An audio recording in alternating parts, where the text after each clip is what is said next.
through suffering every now and then. You know, everybody has to suffer. I might try to minimize or ignore someone's feelings. I might say, man, hang in there. Anybody ever use those words? Hang in there. So Jesus is hanging on the cross, and John, his disciple, looks up at him and said, Lord, hang in there. It's almost over. Right? Or sometimes we just minimize or downplay the suffering of others. We'll say, oh, this too shall pass. Right? And we don't think. That, to me, is the complex approach. When someone else is suffering and I come and all I do is yak, yak, yak, yak, yak, yak, yak. This is what you're doing, remember? And this is what you should be doing, right? Should be quiet. And now the simplistic approach. The simplistic approach, maybe we've never been truly broken to the point where we realize the importance of eloquent silence. Maybe we've truly never been broken to that point. In the experience of suffering, silence is often far greater than words. Would you agree? Have you been there? You know it. You need the comfort of people around you. You just don't always need this. You need this. We've all experienced. Go back to Job. Have I mentioned Job yet? Have I? Okay, well, let's talk about him some more. Go over to Job chapter 2, verse 13. Job, the Bible says this, when Job saw him from a distance, they could hardly recognize him. When they saw Job from a distance, they could hardly recognize him. They began to weep aloud, and they tore their robes, and they sprinkled dust on their heads. And then they sat on the ground with him for 7 days and 7 nights, and no one said a word to him because they saw how great his suffering was. Was that a good approach or a bad approach? That's a pretty good approach, right? They had the right idea when they first showed up.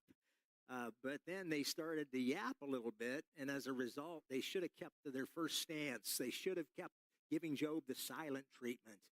But instead, they opened up their mouth. And here's what Job says as a result. Go to Job 13:5. Job's now speaking, and he says this, you, however, smear me with lies. You're worthless physicians, all of you. And he's obviously not impressed at all with their counsel.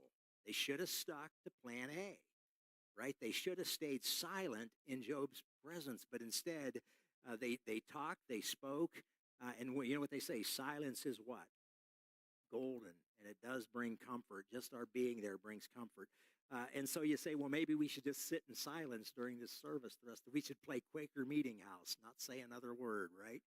Well, unfortunately, you know what they call me?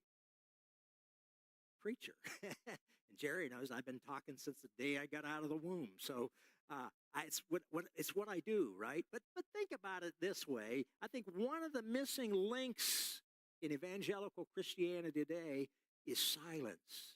I think one of the missing dimensions in our Christianity today is silence. It's